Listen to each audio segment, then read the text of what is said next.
پہلے پارے کے آخری رکوع سے آیت نمبر 130 ہمارا سبق شروع ہو رہا ہے۔ ارشاد ہے، اور ملت ابراہیم سے اس شخص کے سوا کون منحرف ہوگا جو بے وقوف ہو، اور بے شک ہم نے ان کو دنیا میں منتخب کر لیا، اور بے شک وہ آخرت میں صالحین میں سے ہیں۔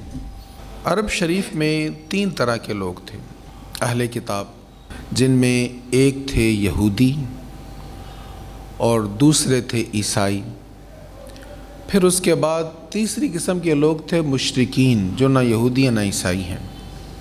اب چاہے یہودی ہوں، چاہے عیسائی ہوں، چاہے مشرکین، یہ سب اپنے آپ کو حضرت ابراہیم علیہ السلام کی طرف منسوب کرتے تھے اور کہتے تھے کہ ہم ملت ابراہیم پر ہیں۔ عیسائی کہتے تھے چونکہ حضرت عیسیٰ علیہ السلام حضرت مریم کے بیٹے ہیں اور حضرت مریم حضرت ابراہیم علیہ السلام کی اولاد میں سے ہیں، تو ہم ملت ابراہیم ہیں۔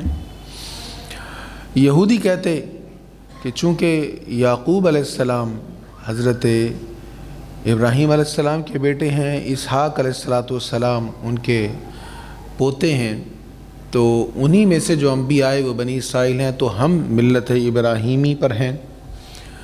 مشرکین مکہ، جو مکہ شریف کے رہنے والے تھے مشرکین، ان میں اکثریت جو تھی یہ حضرت اسماعیل علیہ السلام کی اولاد میں سے تھی، تو یہ کہتے ہم بھی تو ابراہیم علیہ السلام کے بیٹے جناب اسماعیل کی اولاد میں سے ہیں، تو ہم ملت ابراہیمی ہیں۔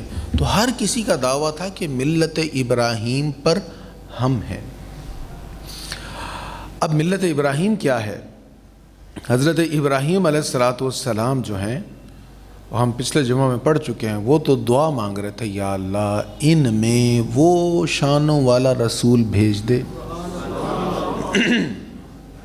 تو جن کے لیے ابراہیم علیہ السلام نے دعا کی وہ تو حضور سید عالم صلی اللہ علیہ وسلم ہیں۔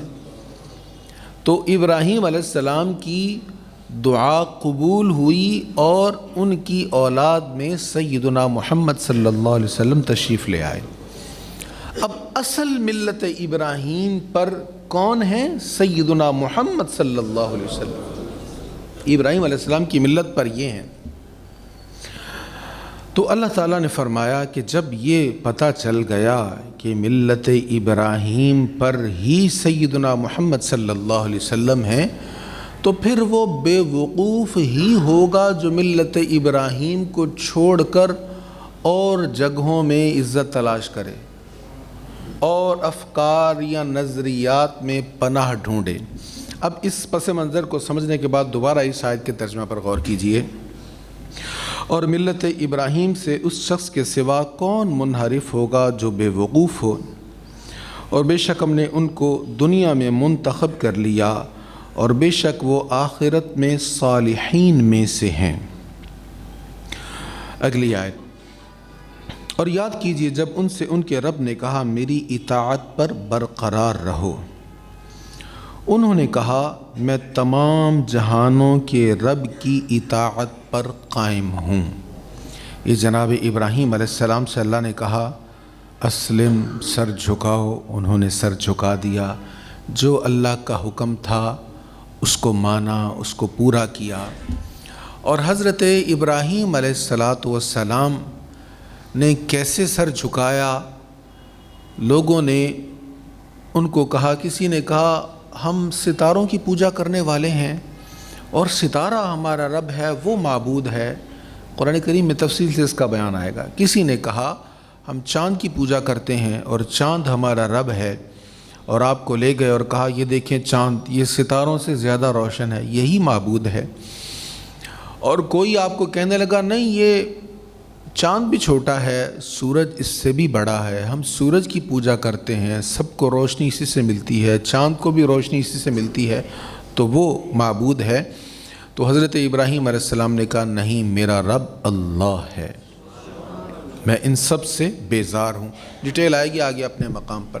تو جناب ابراہیم علیہ السلام نے توحید کا پیغام دیا، اور انہوں نے اللہ کے احکامات کے آگے سر جھکایا۔ وہ سخت احکام بھی تھے ان میں، اور یہاں تک کہ اپنے نومولود بچے کو اور اپنی زوجہ کو ایک ایسی وادی میں جہاں کوئی بھی نہیں ہے، نہ کوئی انسان ہے، نہ کوئی جانور ہے، نہ کوئی پودا ہے، کچھ بھی نہیں ہے، وہاں پر اللہ کے حکم سے چھوڑ کر آنا یہ بھی بہت بڑی آزمائش تھی، تو آپ نے اس کے لیے بھی اپنے سر کو جھکایا۔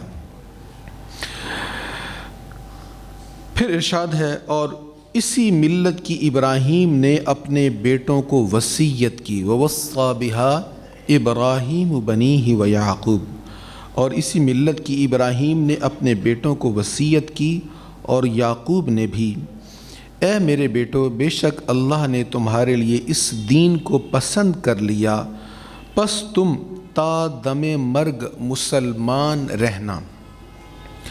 تو یہ ملت ابراہیم ہی ہے، اسی ملت پر ابراہیم علیہ السلام ہیں، اسی ملت پر آپ کی اولاد ہے، اسی ملت میں جناب عیسیٰ علیہ السلام ہیں، اور اسی ملت میں سیدنا محمد صلی اللہ علیہ وسلم ہیں۔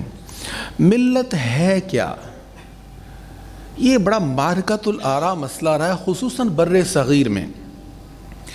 اس پر علامہ اقبال کا کلام بھی ہے، اور اسی ملت کی ڈیفینیشن پر آپ اگر غور کرتے جائیں گے نا تو آپ کو دو قومی نظریہ اور ایک قومی نظریہ بھی اس کے اندر نظر آئے گا۔ امام راغب اصفہانی بہت بڑے بزرگ ہیں جنہوں نے قرآن کریم کے الفاظ پر، مفردات پر بہت خوبصورت بحث کی ہے، اور جو معانی انہوں نے بیان کیے ہیں وہ تمام مکاتب فکر کے ہاں ان کو مانا جاتا ہے۔ وہ ملت کے بارے میں کیا کہتے ہیں؟ آپ لکھتے ہیں، ملت ان احکام کو کہتے ہیں جو اللہ تعالیٰ نے انبیاء علیہم السلام کی زبانوں سے اپنے بندوں کے لیے مشروع فرمائے تاکہ بندوں کو اللہ تعالیٰ کا قرب حاصل ہو۔ جو احکام اللہ تعالیٰ نے نبیوں کے ذریعہ سے اپنے بندوں کی طرف بھیجے، ان احکام پر عمل کرنا، یہی ملت ہے، یہی قوم ہے۔ ملت بھی یہی ہے، قوم بھی یہی ہے۔ ہم بہت کچھ کہتے ہیں، ہم زندہ قوم ہیں، پائندہ قوم ہیں، ایسے ہیں ویسے ہیں، لیکن قوم ہوتا کیا ہے؟ قوم کا جو معنی ہم نے سمجھا ہے اس معنی سے تو ہم بکھر رہے ہیں۔ کوئی کہتا ہے جی ہم بلوچی قوم ہیں، کوئی کہتا ہے ہم سندھی قوم ہیں، کوئی کہتا ہے ہم پختون ہیں۔ اب پختون والے بھی ڈیوائیڈ ہو رہے ہیں، وہ ہزارہ والے کہہ رہے ہیں نہیں ہم الگ قوم ہیں۔ آپ نے کے پی کے بنا دیا، خیبر پختونخوا آپ نے نام رکھ دیا، تو ہم ہزارہ بھی تو یہیں پر رہتے ہیں، تو ہم تو پختون نہیں ہیں۔ تو تقسیم در تقسیم کیوں؟ اس لیے کہ قوم کی ڈیفینیشن ہی ہم نے صحیح نہیں کی۔ ہم اپنے دو قومی نظریہ کو بھول گئے۔ دو قومی نظریہ واضح کرتا تھا کہ قوم ہوتا کیا ہے۔ اچھا، اس پر بات پہلے بھی میں نے کی تھی 14 اگست پر ایک بار گفتگو کرتے ہوئے، دوبارہ اس کو دہرا لیتے ہیں کچھ باتوں کو۔ جب پاکستان کی تحریک چل رہی تھی اس وقت ایک تو نظریہ یہ تھا جس کو ہم دو قومی نظریہ کہتے ہیں، جس کی بنیاد پر پاکستان بنا، اور ایک نظریہ تھا جس کو ایک قومی نظریہ کہا جاتا تھا۔ اب جو ایک قومی نظریہ کے قائل لوگ تھے، ان میں بھی بڑے بڑے لوگ تھے، وہ کہتے تھے کہ دیکھو ہم ہندوستانی ہیں، ہم ایک قوم ہیں، ہم سب ہندوستانی ایک قوم ہیں، ہندوستان کی زمین ہے، یہ ہماری دھرتی ہے، ہماری مٹی ہے، ہم اس کے باسی ہیں، ہماری کوئی بھی زبان ہو، ہمارا کوئی بھی مذہب ہو، ہم میں عیسائی بھی ہیں، سکھ بھی ہیں، ہندو بھی ہیں، مسلمان بھی ہیں، لیکن زمین ہماری ایک ہے، دھرتی ایک ہے۔ اس مناسبت سے ہم سب ایک قوم ہیں، لہٰذا ہمیں الگ وطن کی ضرورت نہیں ہے۔ اور دو قومی نظریہ کے قائلین کیا کہتے تھے کہ نہیں، مسلمان الگ قوم ہیں اور کفار الگ قوم ہیں، ہم ہندوستانی قوم نہیں ہیں، ہم مسلمان قوم ہیں۔ ہندوستانی ہونے میں اور مسلمان ہونے میں بڑا فرق ہے۔ قائد ایک پریس کانفرنس کر رہے تھے ممبئی میں، بمبئی اس وقت کا۔ اچھا، اس پریس کانفرنس میں ایک ہندو صحافی نے سوال کیا، اور سوال میں اسی طرح کی باتیں کہیں کہ آپ قوم کو تقسیم کر رہے ہیں، ہم ایک قوم ہیں ہندوستانی اور آپ ہمیں تقسیم کر رہے ہیں مسلمان اور غیر مسلم کی بنیاد پر۔ تو قائد نے کوئی جواب نہیں دیا۔ تھوڑی دیر بعد پانی مانگا، گفتگو کرتے کرتے ظاہر ہے لوگوں نے سمجھا کہ حلق سوکھ گیا ہوگا، پانی کی ضرورت، پانی مانگا، تو تھوڑا سا پانی پی کر باقی بچا ہوا گلاس اسی ہندو صحافی کو دیتے ہوئے کہا یہ پی لو۔ اس نے کہا میں مسلے کا جھوٹا کیوں پیوں؟ اب بصیرت دیکھیں نا قائد کی، سب کو دکھا دیا کہ ایک قوم ہوتا کیا ہے۔ یہ جو تم کہہ رہے ہو ہماری زبان ایک ہے، ہمارا رنگ ایک ہے، ہم ایک لوگ ہیں، ہم سارے ہندوستانی، ہماری ایک ہی زمین ہے، تو ہم سب ایک قوم ہیں۔ اس نے کہا پی لو۔ اس نے کہا نہیں، میں تمہارا جھوٹا نہیں پیوں گا۔ اتفاق کی بات ہے، کبھی کبھی ایسے عجیب اتفاق ہو جاتے ہیں۔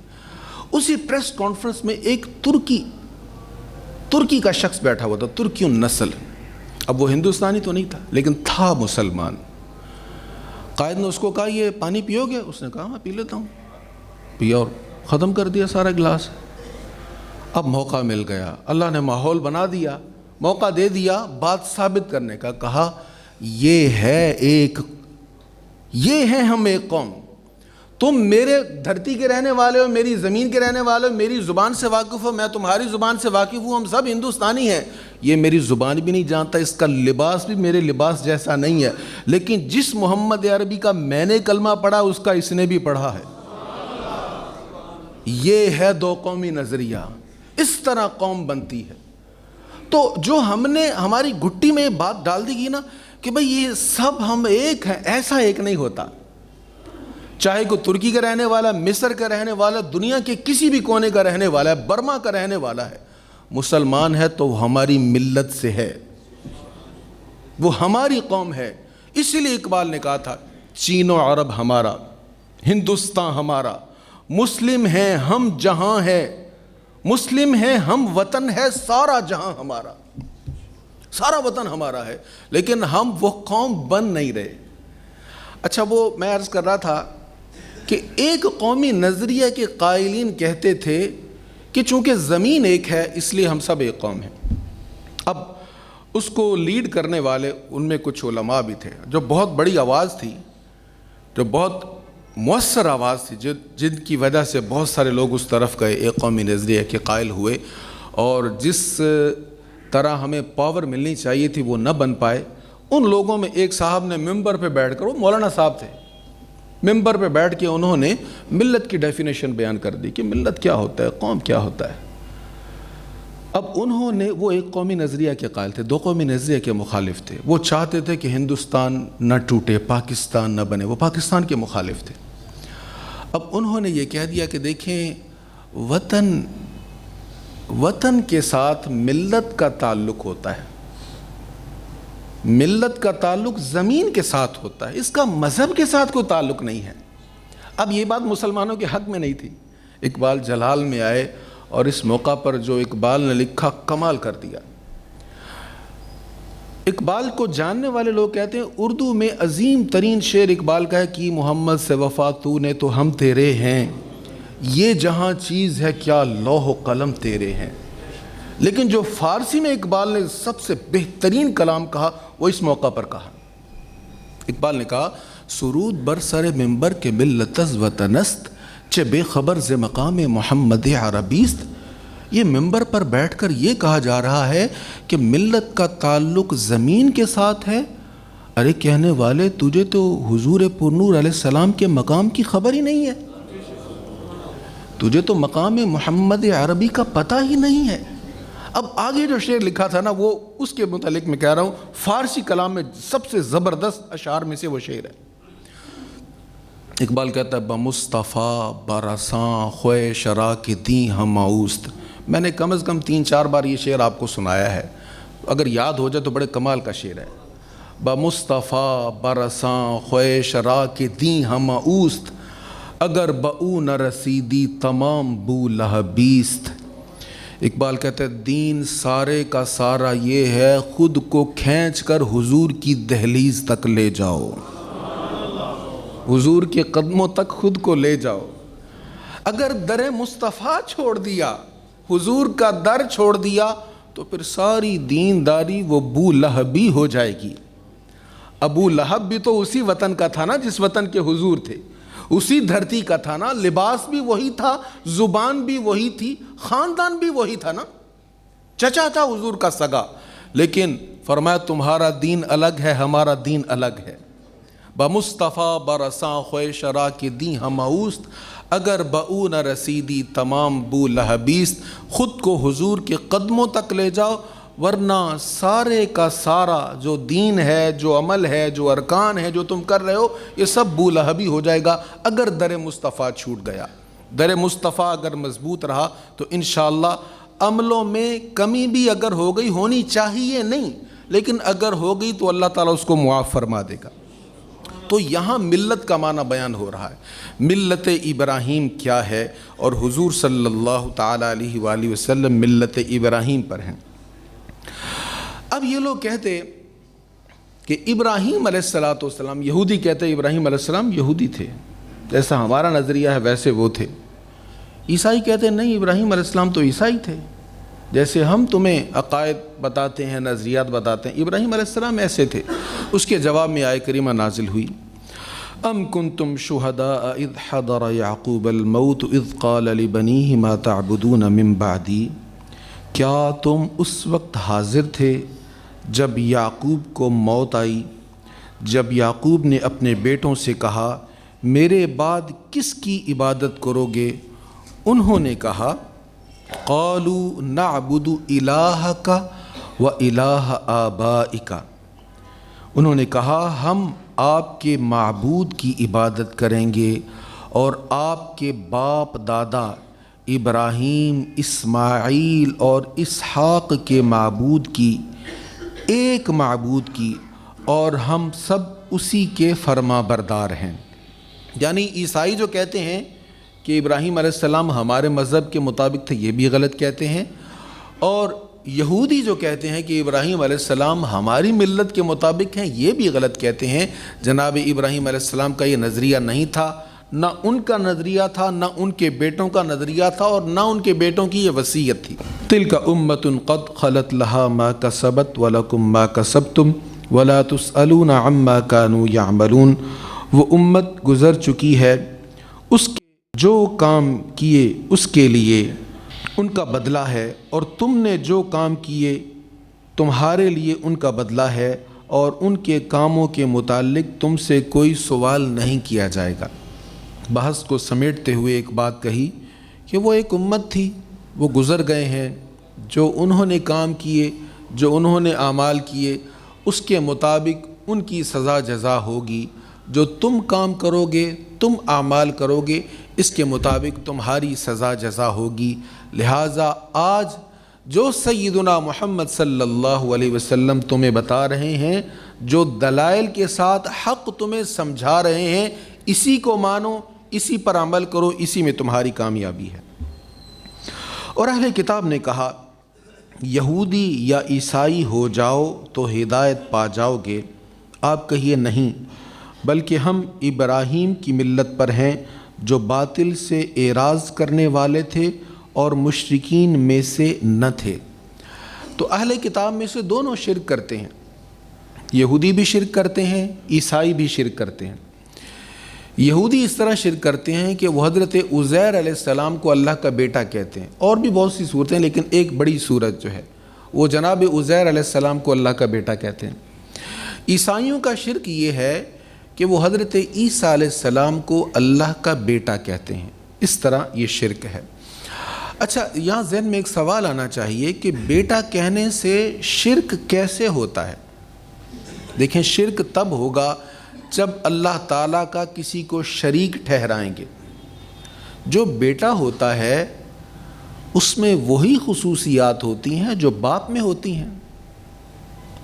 اب ایک انسان کا بیٹا بھی تو انسان ہی ہوگا نا، جن کا بیٹا بھی جن ہی ہوگا۔ اسی طرح علی ھذا القیاس جانوروں کو آپ دیکھ لیں تو جس جانور کا جو بچہ ہوگا اسی میں وہی خصوصیات ہوں گی جو اس کی نسل میں چلی آ رہی ہیں، تو انسان میں وہی خصوصیات ہوں گی جو انسانوں میں ہوتی ہیں۔ اگر یہ کہا جائے معاذ اللہ کہ اللہ تعالیٰ کی اولاد ہے، تو پھر یقینی بات ہے اولاد میں بھی وہ خصوصیات ہوں گی جو باپ میں ہوتی ہیں۔ جیسے انسان کی دو آنکھیں ہوتی ہیں تو انسان کے بچے کی بھی دو آنکھیں ہوتی ہیں، اسی طرح دانت ہوتے ہیں، اسی طرح ہاتھ ہوتے ہیں، سب کچھ ہوتا ہے۔ تو پھر یہ قیاس کرنا پڑے گا، اگر خدا کا معاذ اللہ کوئی بیٹا ہو تو پھر اسی طرح ہوگا جس طرح اللہ تعالیٰ ہے۔ تو وہ پھر برابری ہو جائے گی، یہ شریک ہو جائے گا، تو اللہ تعالیٰ اس سے پاک ہے۔ لم یلد ولم یولد، نہ اس کو کسی نے جنا ہے نہ اس نے کسی کو جنا ہے۔ اس لیے یہودی اور عیسائی دونوں شرک کرتے ہیں، تو اللہ تعالیٰ نے فرمایا یہ دونوں تو شرک کر رہے ہیں۔ تو جناب ابراہیم علیہ السلام وہ شرک نہیں کرتے تھے، بلکہ وہ مشرکین میں سے نہ تھے، وہ دین حنیف پر تھے۔ حنیف مائل بحق، اسی سے حنفی ہم کہلاتے ہیں نا۔ امام اعظم ابو حنیفہ، ویسے چاروں فقہا نے جو تحقیقات کی اپنے طور پر اچھی تحقیقات کی ہیں، لیکن سب سے زیادہ حق کی طرف مائل جو تحقیق ہے وہ امام اعظم ابو حنیفہ کی ہے، اس نسبت سے ہم حنفی کہلاتے ہیں۔ تو جناب ابراہیم علیہ السلام کے لیے بھی یہی لفظ قرآن کریم میں آیا، اور اہل کتاب نے کہا یہودی یا عیسائی ہو جاؤ تو ہدایت پا جاؤ گے۔ آپ کہیے نہیں، بلکہ ہم ابراہیم کی ملت پر ہیں۔ ان کے بارے میں کیا ہوا؟ حنیفہ، جو باطل سے اعراض کرنے والے تھے اور مشرکین میں سے نہ تھے۔ اے مسلمانوں، تم کہو ہم اللہ پر ایمان لائے اور اس پر جو ہماری طرف نازل کیا گیا، اور اس پر جو ابراہیم، اسماعیل، اسحاق، یعقوب اور ان کی اولاد پر نازل کیا گیا، اور اس پر جو موسیٰ اور عیسیٰ کو دیا گیا، اور اس پر جو دوسرے نبیوں کو ان کے رب کی طرف سے دیا گیا۔ ہم نبیوں میں سے کسی ایک میں بھی فرق نہیں کرتے، اور ہم اسی ایک رب کے فرما بردار ہیں۔ لا نفرق بین احد منہم، ہم نبیوں میں کسی میں فرق نہیں کرتے۔ اس سے بعض لوگوں نے ایک غلط معنی لے لیا، انہوں نے کہا دیکھو تم نبی کریم صلی اللہ علیہ وسلم کی شان بہت زیادہ بیان کرتے ہو، تم کہتے ہو ان کا رتبہ سب نبیوں سے زیادہ ہے، تو یہ تو تم فرق کر رہے ہو۔ قرآن میں اللہ کہہ رہا ہے لا نفرق بین احد منہم، کہ ہم نبیوں میں فرق نہیں کرتے، تو تم کہتے ہو حضور کا رتبہ زیادہ ہے۔ تم کہتے ہیں بھئی ہم جو کہتے ہیں حضور کا رتبہ زیادہ، یہ ہم اپنے پاس سے تھوڑا کہہ رہے ہیں، یہ تو قرآن میں اللہ کہہ رہا ہے نا، تلک الرسل فضلنا بعضهم علی بعض منہم من کلم اللہ ورفع بعضهم درجات۔ یہ تو قرآن نے بیان فرمایا کہ حضور کا رتبہ سب رسولوں سے زیادہ ہے، یہ تو خود حضور نے بیان فرمایا۔ وہ صحابہ جب انبیاء کا تذکرہ کر رہے تھے، کسی نے کہا جناب ابراہیم علیہ السلام کی بڑی شان ہے، وہ خلیل اللہ ہے، کسی نے کہا موسیٰ علیہ السلام کا بڑا رتبہ ہے، وہ کلیم اللہ ہے۔ یہ بخاری میں حدیث ہے، بلکہ سیاستہ کی کتابوں میں جا بجا یہ مضمون ہے، کہیں مختصر کہیں طویل۔ تو سرکار عبد قرار صلی اللہ علیہ وسلم تشریف لائے، حضور نے فرمایا تم نے ابراہیم علیہ السلام کے بارے میں ایسے ایسے کہا کہ ان کی بڑی شان ہے، بڑا رتبہ، ہوا کذالک، ہاں واقعی اللہ نے انہیں یہ شان عطا فرمائی۔ تم نے جناب آدم علیہ السلام کے بارے میں کہا ہوا کذالک، بالکل اللہ نے انہیں یہ شان عطا فرمائی۔ ان انبیاء کا تذکرہ کرنے کے بعد حضور نے کیا فرمایا؟ فرمایا ان کی شانیں اپنی جگہ، لیکن سنو الا وانا حبیب اللہ، مجھے اللہ نے حبیب اللہ بنایا ہے۔ حمد اور لواء الحمد بیدی یوم القیامہ، حمد کا جھنڈا قیامت کے دن میرے ہاتھ میں ہوگا، اور یہ سب انبیاء میرے جھنڈے کے سائے میں کھڑے ہوں گے، یہ سب میرے سائے میں ہوں گے۔ لا فخرا، لیکن مجھے اس پر کوئی فخر نہیں ہے۔ ملا علی قاری نے بڑا خوبصورت سوال کیا، کہتے سب انبیاء حضور کے جھنڈے کے سائے میں ہیں، بات تو فخر والی ہے، تمام انبیاء آدم علیہ السلام سے لے کر عیسیٰ علیہ السلام تک حضور کے جھنڈے کے نیچے کھڑے ہیں، فخر والی بات ہے، تو حضور فخر کر کیوں نہیں رہے؟ یہ کیوں کہہ رہے ہیں لا فخرا؟ سوال کرتے ہیں اور پھر خود جواب دیتے ہیں، کہتے ہیں اصل میں بات یہ ہے کہ سب انبیاء حضور کے جھنڈے کے سائے میں آ گئے ہیں، یہ حضور کے لیے فخر کی بات نہیں ہے، یہ نبیوں کے لیے فخر کی بات ہے کہ حضور کے جھنڈے کا سایہ نصیب ہو گیا۔ اب یہ حضور نے خود بیان کیا ہے کہ میرا رتبہ سب سے زیادہ ہے، حضور نے خود بیان کیا کہ میں اولاد آدم کا سردار ہوں، بہت ساری حدیث ہے اس مضمون پر، لیکن یہاں پر جو ہے لا نفرق بین احد من، ہم انبیاء میں کسی میں فرق نہیں کرتے، تو پھر اس کا معنی کیا ہے؟ اس کا معنی یہ ہے کہ ہم انبیاء پر ایمان لانے میں کوئی فرق نہیں کرتے۔ ہم یہ نہیں کہتے کسی کے فلاں نبی ہے لیکن فلاں نبی اس کو ہم نبی نہیں مانتے، معاذ اللہ۔ ہم تمام نبیوں کی نبوت کو مانتے ہیں، کسی ایک بھی نبی کا انکار کفر ہے۔ تو جو برحق نبی ہیں ان سب انبیاء کو مانتے ہیں، اس لیے یہاں کہا گیا لا نفرق بین احد، ماننے میں، ان کی تعظیم کرنے میں، ان کو نبی ماننے میں ہم کوئی فرق نہیں کرتے، سب کو نبی مانتے ہیں۔ لیکن جو ہو ہی کذاب، جس کے بارے میں میرے آقا پہلے ہی پیش گوئی کر دیں یہ جھوٹا ہوگا، جھوٹے آئیں گے، میرے بعد کوئی نبی نہیں ہوگا، لہٰذا اس کو ہم نہیں مانیں گے۔ تو جو انبیاء ہیں ان کو ماننے میں، ان پر ایمان لانے میں لا نفرق، ہم کوئی فرق نہیں کرتے۔ اللہ ہمیں عمل کی توفیق عطا فرمائے۔ انشاءاللہ اگلے جمعہ کو ہمارا پہلا پارہ ختم ہو جائے گا۔ وآخر دعوانا الحمدللہ رب العالمین۔